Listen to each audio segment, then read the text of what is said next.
अस्सलाम वालेकुम स्टूडेंट्स। ये जो आपके वीक 9 के जो लेक्चर्स हैं, इस वीडियो में हम इसके बारे में अपनी डिस्कशन जो है उसको कंटिन्यू रखेंगे और आज हम बात करेंगे टू डायमेंशनल एरेज के ऊपर। आप जानते हैं कि कुछ पिछले एक वीक से और सो हम एरेज के ऊपर जो है वो डिस्कशन कर रहे हैं और लास्ट टाइम हमने करेक्टर एरेज जो है इसके ऊपर मेनली जो है वो बात की थी और अभी हम डिस्कस करने जा रहे हैं टू डायमेंशनल एरेज को, जिनको हम सम टाइम टेबल्स भी कह देते हैं, जिनको हम सम टाइम मैट्रिसेस भी कह देते हैं और उसको डिफरेंट नेम्स के साथ जो है वो हम डिस्कस कर रहे होते हैं या इनको हम यूज कर रहे होते हैं।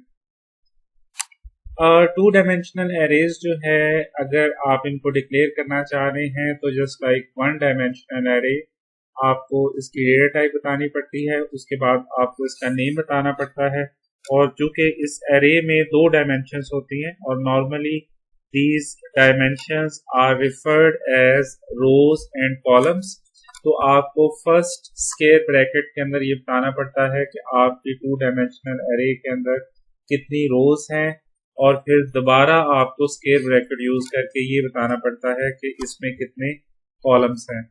तो वन डायमेंशनल एरे जो कि आप प्रीवियसली कवर करते आ रहे हैं उसमें आप एक ही दफा ये स्क्वायर ब्रैकेट जो है वो यूज करते हैं, और लेकिन अगर आप टू डायमेंशनल एरेज को यूज कर रहे हैं तो आपको ये स्क्वायर ब्रैकेट जो है वो दो दफा यूज करनी पड़ती है। फर्स्ट टाइम आप ये बताते हैं कि रोज कितनी है और सेकंड टाइम जो है वो आप ये बताते हैं कि इसमें कॉलम्स कितने हैं। फॉर एग्जाम्पल, अगर आप एक एरे डिक्लेयर करते हैं विद द नेम एक्स और आप ये बताते हैं कि इसमें 4 रोज हैं और 4 ही कॉलम्स हैं और इस एरे का नाम जो है वो एक्स है और इसकी डेटा टाइप जो है वो इंटीजर है, तो सिस्टम जो है ये आपके लिए एक मैट्रिक्स या टेबल बना देगा जिसके अंदर 4 रोज होंगी और 4 ही कॉलम्स होंगे और आपके पास ये टोटल एक 16 इंटीजर टाइप की लोकेशंस टेबुलर फॉर्म में जो है या मैट्रिक्स की फॉर्म में जो है वो रिजर्व हो जाएंगे। विजुअली अगर आप इसको देखना चाह रहे हैं तो ये कुछ इस तरीके से एक टेबल जो है वो आपके सामने आ जाएगा जिसमें 4 ही रोज होंगी और 4 ही कॉलम्स होंगे। चूंकि टू डायमेंशनल एरे जो है ये कंसिस्ट कर रही होती है रोज एंड कॉलम्स के ऊपर, तो इसकी रोज जो है इसकी भी इंडेक्सिंग होती है और वो 0 से स्टार्ट होती है और इसी तरीके से कॉलम्स की भी इंडेक्सेस होती है और वो भी 0 से स्टार्ट होते हैं। तो मतलब ये है कि आपके पास फर्स्ट जो रो होगी उसका इंडेक्स 0 होगा और जो सेकंड रो होगी उसका इंडेक्स 1 होगा और जो थर्ड रो होगी उसका इंडेक्स 2 होगा और इसी तरीके से फोर्थ रो जो है इसका इंडेक्स जो है वो आपके पास 3 होगा। ऐसे ही कॉलम्स भी आपके पास 0, 1, 2, 3 जो है इस हिसाब से आपके पास कॉलम्स जो है वो अवेलेबल होंगे। तो चूंकि वन डायमेंशनल एरेज में भी आप देख के आए हैं कि इंडेक्सिंग जो है वो 0 से स्टार्ट होती है, तो just like one dimensional array, two dimensional arrays के अंदर भी इंडेक्सिंग जो है वो 0 से ही स्टार्ट होती है। तो आपको इसी हिसाब से इस इंडेक्सिंग जो है इसको यूज करना पड़ता है।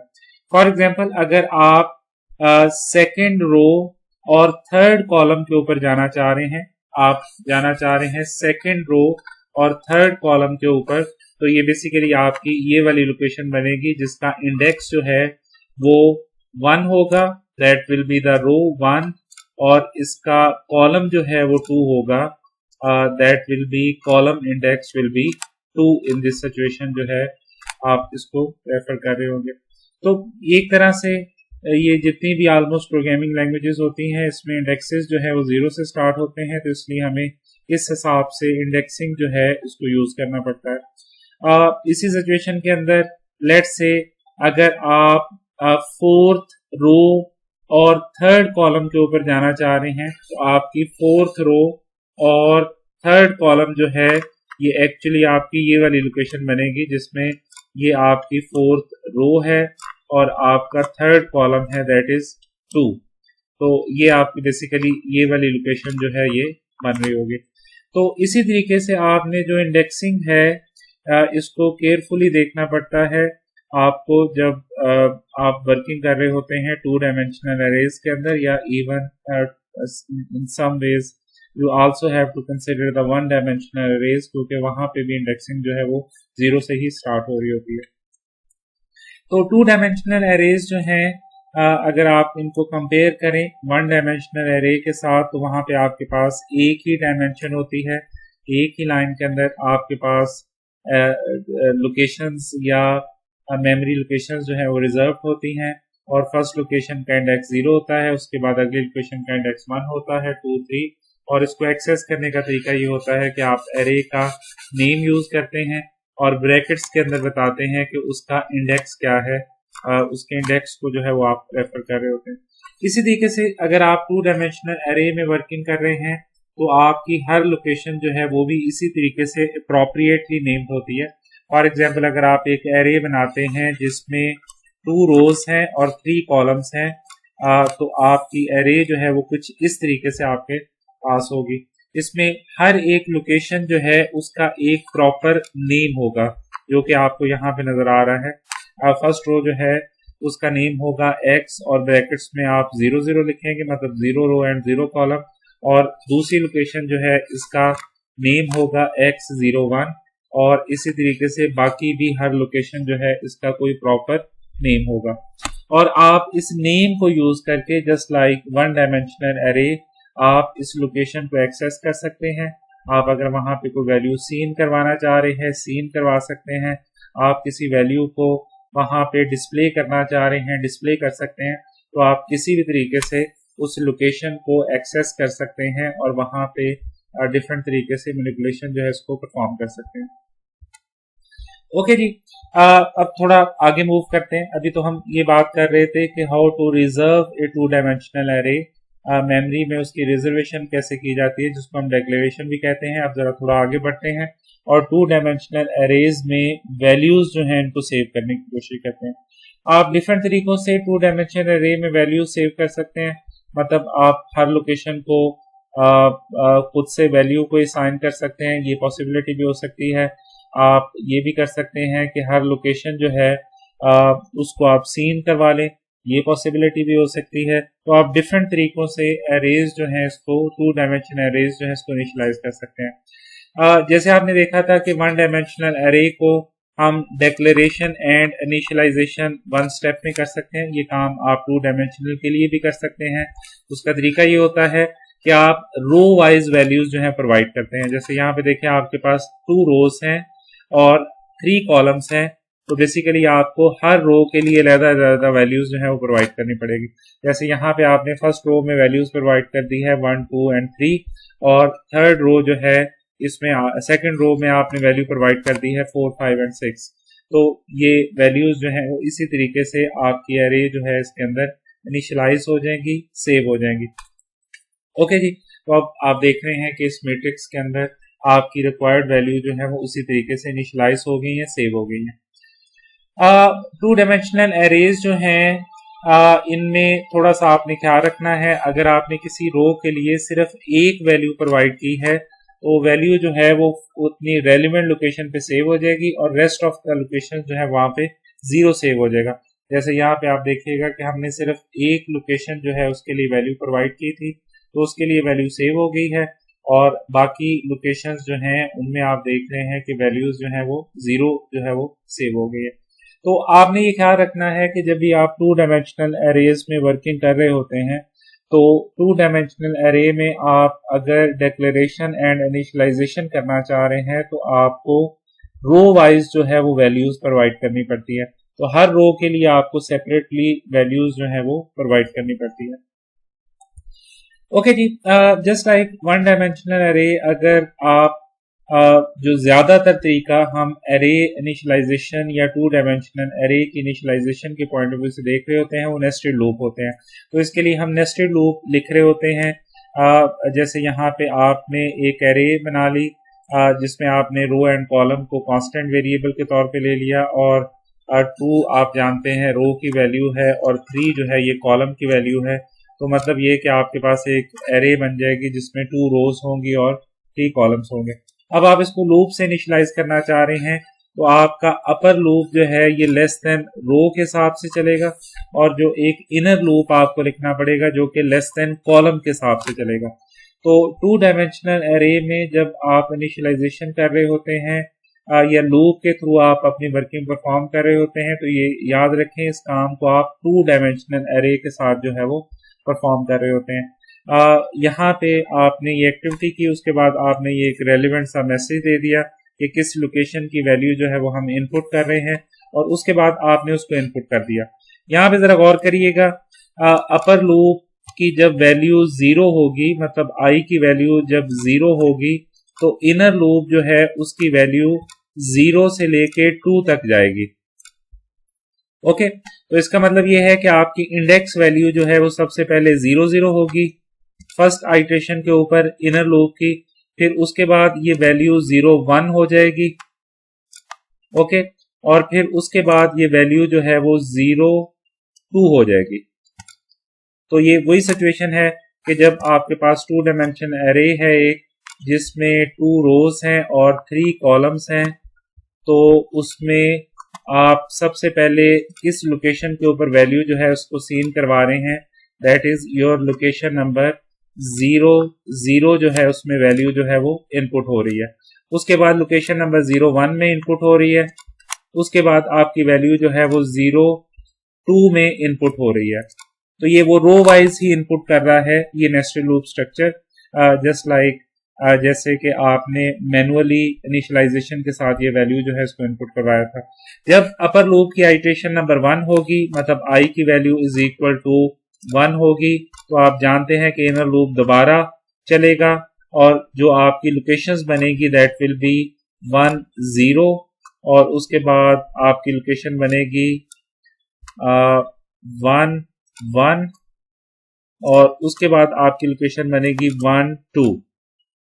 ये आप देख रहे हैं कि ये बेसिकली ये नीचे वाली रो बनेगी 1 0 एंड दैट वुड बी 1 1, और यहाँ पे आपकी लोकेशन 1 2 होगी। तो नेस्टेड लूप भी वही काम कर रहे हैं एग्जैक्टली जो कि आपने मैनुअली किया था, रो वाइज आपकी वैल्यूज जो हैं इनको इनपुट करवा रहे हैं। ओके, तो टू डायमेंशनल एरे के साथ आप वैल्यूज जो हैं इनको इनपुट करवा सकते हैं, और फिर अगर आप इन वैल्यूज जो हैं इनको आउटपुट करवाना चाह रहे हैं तो आप फिर इसको आउटपुट भी करवा सकते हैं एग्जैक्टली उसी तरीके से जिस तरीके से आपने इनको इनपुट करवाया है, और वो लूप जो है अपर लूप और इनर लूप जो है वो उस हिसाब से जो वैल्यूज जो है इनको इनपुट कर देंगे और फिर उनको आउटपुट कर देंगे। तो आप देख रहे हैं कि चूंकि ये 2x3 मैट्रिक्स है, तो इसका मतलब ये है कि 6 वैल्यूज जो है वो आपको इनपुट करनी पड़ेगी जो कि आपके मैट्रिक्स के अंदर जो है वो सेव हो जाएंगी। ओके, फिर आप उसको अप्रोप्रिएटली जो है वो डिस्प्ले करवा सकते हैं, जिस तरीके से भी आप उसको डिस्प्ले करवाना चाह रहे हैं अप्रोप्रिएटली उस तरीके से आप इसको डिस्प्ले करवा सकते हैं। ओके, सारी डिस्कशन को जरा थोड़ा सा हम डेमोन्स्ट्रेट कर लेते हैं। ये जो सारा प्रोसेस अभी हम देख रहे थे इसको थोड़ा हम डेव के ऊपर जो है वो जरा परफॉर्म करके देख लेते हैं। तो टू डायमेंशनल एरेज जो है वो हम यूज कर रहे हैं, तो अगर आप टू डायमेंशनल एरे जो है इसको यूज करना चाह रहे हैं तो आप सबसे पहले उसको डिक्लेयर करवाते हैं। लेट्स से आपने एक 2x2 की एरे जो है इसको डिक्लेयर करवाना है जिसमें 2 रोज हैं और 2 ही कॉलम्स हैं। तो आप किस तरीके से उसको डिक्लेयर करवाएंगे कि आप फर्स्ट इंडेक्स के अंदर 2 लिखेंगे और सेकंड इंडेक्स के अंदर भी 2 लिखेंगे। मतलब ये कि इसमें 2 रोज हैं और 2 ही कॉलम्स हैं। ये 2x2 का मैट्रिक्स आपके पास यहाँ पे बन रहा है। x इसका नेम है। अब चूंकि ये डिक्लेयर हो गया है तो आप इसमें कोई वैल्यूज जो हैं वो रखवाना चाह रहे हैं, तो उसका तरीका डिफरेंट तरीके हो सकते हैं। एक पॉसिबल तरीका ये है कि आप 1 by 1 इन लोकेशंस में वैल्यूज रखवाते जाएं। जैसे कि आप जानते हैं कि हर एक लोकेशन जो है उसका कोई इंडेक्स होता है, तो आप कुछ वैल्यूज जो हैं वो यहाँ पे उनको मैनुअली रखवा दें। जैसे आप देख रहे हैं कि मैं एक वैल्यू फर्स्ट लोकेशन के ऊपर मैन्युअली रखवा दी है। अब बाकी वैल्यूज जो हैं इनको भी आप यहाँ पे इसी तरीके से रखवा सकते हैं। ओके, लेट्स से यहाँ पे हम 13 सेव कर लेते हैं और इसी तरीके से ये फर्स्ट रो कंप्लीट हो गई है। अब हम सेकंड रो पे चले जाते हैं, दैट इज 1 0, और यहाँ पे हम 14 रखवा देते हैं। और जो लास्ट वैल्यू है उसको हम ऐसा करते हैं कि इनपुट करवा लेते हैं सीन, और लास्ट वैल्यू जो है इसको हम यहाँ पे इनपुट करवा लेते हैं फ्रॉम द यूजर। और लास्ट लोकेशन आप जानते हैं कि दैट इज 1 1। 2 डायमेंशन मैट्रिक्स जो है इसमें अगर इंडेक्सिंग 0 से स्टार्ट हो तो लास्ट लोकेशन जो है वो 1 1 है। तो कुछ वैल्यूज के साथ आपने लोकेशंस को इनिशियलाइज करवा दिया है। अब आप बाकी वैल्यूज जो हैं उनको आपने यहाँ पे उसी तरीके से इनपुट करवा लिया है। अब अगर आप इसको डिस्प्ले करवाना चाह रहे हैं तो आप इन सारी वैल्यूज को डिस्प्ले भी करवा सकते हैं। मैं यहाँ पे मैसेज दे रहा हूँ मैट्रिक्स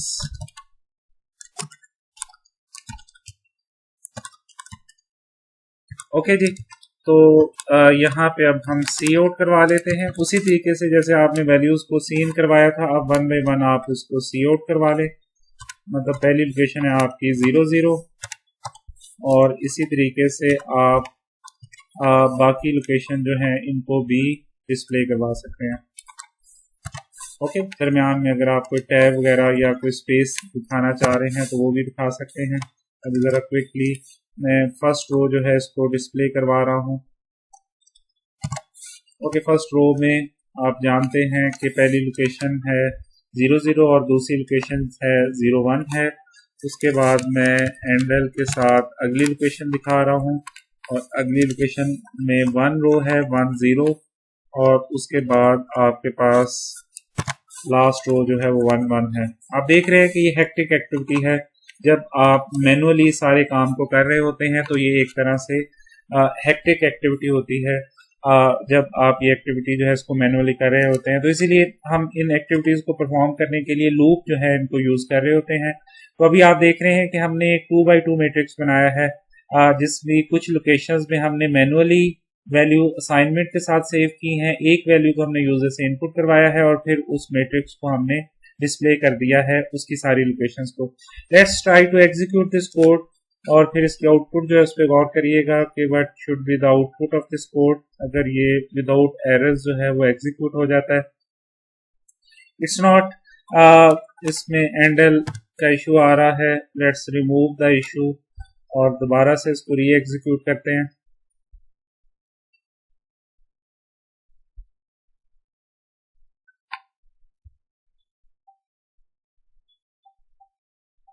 हाँ जी, कंपाइलेशन में कुछ टाइम ले रहा है।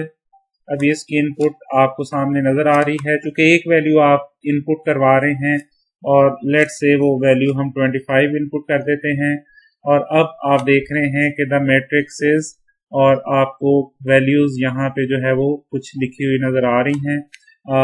कुछ ज्यादा क्लियर नहीं है, लेकिन आपने जो भी वैल्यूज इनपुट की हैं वो आपको यहाँ पे डिस्प्ले हुई जो है वो नजर आ रही है। थोड़ा सा अगर आप इसको एलेबोरेट कर देते हैं तो ये आपको ज्यादा बेहतर तरीके से वैल्यूज जो है वो आउटपुट हो जाएंगी। जैसे यहाँ पे मैंने अब टैब स्पेस डाल दी है between the values. 2 he values हैं हमारे पास, ज्यादा नहीं है, तो इसलिए ज़रा मैनेज करना इनको आसान है। और मैं इसको दोबारा से एग्जीक्यूट कर रहा हूँ और 23 यहाँ पे ऐड कर रहा हूँ। अब आप देखिएगा कि वैल्यूज 12 13 14 एंड 23 वो वैल्यू है जो हमने यूजर से इनपुट करवाई है, और बाकी वैल्यूज जो हैं वो आपकी उसी तरीके से डिस्प्ले हो रही है। तो ये एक आसान तरीका है कि आपने वैल्यूज जो हैं इनको इस तरीके से जो है वो डिस्प्ले कर दिया। अब आप अगर वो तरीका यूज करना चाह रहे हैं जिसको हम डिक्लेरेशन एंड इनिशियलाइजेशन कहते हैं, तो आप वो भी कर सकते हैं। लेट्स से आप एक मैट्रिक्स बनाना चाह रहे हैं 3 by 4 का, मतलब जिसमें 3 रोज और 4 कॉलम्स हैं, तो 12 वैल्यूज आपको रिक्वायर हैं। आप जानते हैं कि यहाँ पे आपको 12 वैल्यूज जो है वो रिक्वायर हैं। बेसिकली 3 रोज हैं, तो हर रो में आपने 4 वैल्यूज जो है वो एंटर करनी है। तो तरतीब से वैल्यूज एंटर कर देते हैं। फर्स्ट रो में 1 2 3 एंटर कर देते हैं, क्योंकि 4 कॉलम्स हैं तो हमें 4 वैल्यूज एंटर करनी पड़ेंगी। और इसी तरीके से अगली वैल्यूज जो है वो हम एंटर कर देते हैं और नेक्स्ट वैल्यूज जो है वो अगली रो के लिए है, दैट शुड बी 5, 6, 7 एंड 8 यहाँ पे एंटर कर देते हैं। और इसी तरीके से हम थर्ड रो जो है इसके लिए भी वैल्यू एंटर कर देते हैं, लेट्स से 9, 10, 11 एंड 12। तो ये वैल्यूज जो है वो हमने यहाँ पे एंटर कर दी। 3 रोज है यहाँ पे और 4 कॉलम्स है, इसलिए रो वाइज वैल्यूज हमने यहाँ पे एंटर कर दी, आप देख रहे हैं। और ये वैल्यूज जो हैं वो आपके इस मैट्रिक्स के अंदर सेव हो गई हैं। अब इसको हम डिस्प्ले करवाना चाह रहे हैं, जो कि मैट्रिक्स का साइज अब बढ़ गया हुआ है, तो बाकी भी आपको चीज़ें यहाँ पे अकोमोडेट करनी पड़ेगी। तो हमने अभी 2 सेल्स की वैल्यूज यहाँ पे एंटर की हुई हैं, बाकियों की भी कर लें। ये अब आपकी लोकेशन जो है वो 02 हो जाएगी और फिर आपकी लोकेशन 03 हो जाएगी। ओके, और इसी तरीके से ये लोकेशंस भी आपकी रो 1 है, चूंकि ये आपकी, तो रो 1 जो है इसमें ये आपकी 1, 2 लोकेशन बन जाएगी, 1, 2, और ये आपकी लोकेशन 1, 3 बन जाएगी फर्स्ट रो, और सेकंड रो और फोर्थ कॉलम ये लोकेशन आपकी बन जाएगी। और इसी तरीके से अब आपने एक रो और डिस्प्ले करवानी है, कंट्रोल C करके आप इसको कंट्रोल V कर लें। आप ये देख रहे हैं कि ये हेक्टिक एक्टिविटी है, मैनुअली ये सारे को करना, इसीलिए इन एक्टिविटीज को परफॉर्म करने के लिए हम लूप यूज कर रहे होते हैं, क्योंकि वो आसान होता है उसको कोड करना। अब हमारे पास यहाँ पे आप देख रहे हैं कि थर्ड रो है जिसका इंडेक्स नंबर 2 होगा, और यहाँ पे हम उसका इंडेक्स चेंज करके 2 कर रहे हैं सबके लिए। ओके, तो अब आपके ये डेटा जो है वो डिस्प्ले हो जाएगा, जिसमें हमने एक 3x4 का मैट्रिक्स बनाया है, जिसमें 3 रोज और 4 कॉलम्स हैं। इसकी वैल्यूज को हमने डिक्लेयर और इनिशियलाइज कर दिया है, यहाँ पे आप देख रहे हैं, और फिर उसके बाद इसको हमने डिस्प्ले कर दिया। तो अब मैं इसको एग्जीक्यूट कर रहा हूँ।